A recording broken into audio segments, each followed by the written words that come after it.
প্রবাসী কল্যাণ ও বৈদেশিক কর্মসংস্থান প্রতিমন্ত্রী নুরুল হক নূরের এমপি ও মন্ত্রীদের বেতন বৃদ্ধির প্রস্তাবের পর নতুন করে আলোচনা এসেছে জনপ্রতিনিধিদের বেতন ভাতা ও সুযোগ সুবিধার বিষয়টি। বর্তমানে একজন সংসদ সদস্যের মাসিক মূল বেতন ৫৫,০০০ টাকা, একজন পূর্ণমন্ত্রী পান ১,০৫,০০০ টাকা, প্রতিমন্ত্রী ৯২,০০০ টাকা এবং উপমন্ত্রী ৮৬,৫০০ টাকা। তবে মূল বেতনের পাশাপাশি তারা বিভিন্ন ভাতা, আবাসন, চিকিৎসা, যাতায়াত ও যোগাযোগ সুবিধা ভোগ করেন।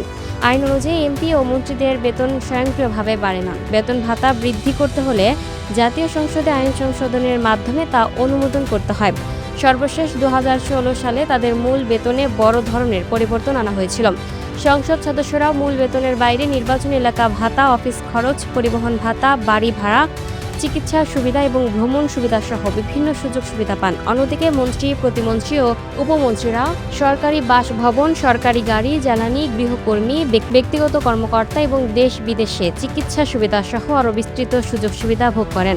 সম্প্রতি নুরুল হক নূর মন্ত্রীদের মাসিক বেতন কমপক্ষে ১০ লাখ এবং সংসদ সদস্যদের ৫ লাখ টাকা নির্ধারণের প্রস্তাব দেওয়ার পর বিষয়টি নিয়ে রাজনৈতিক অঙ্গন ও জনমনে আলোচনা শুরু হয়েছে। তবে এ বিষয়ে এখন পর্যন্ত সরকারের পক্ষ থেকে কোনো আনুষ্ঠানিক সিদ্ধান্ত ঘোষণা করা হয়নি। Lucky Akter, up to date news, Dhaka.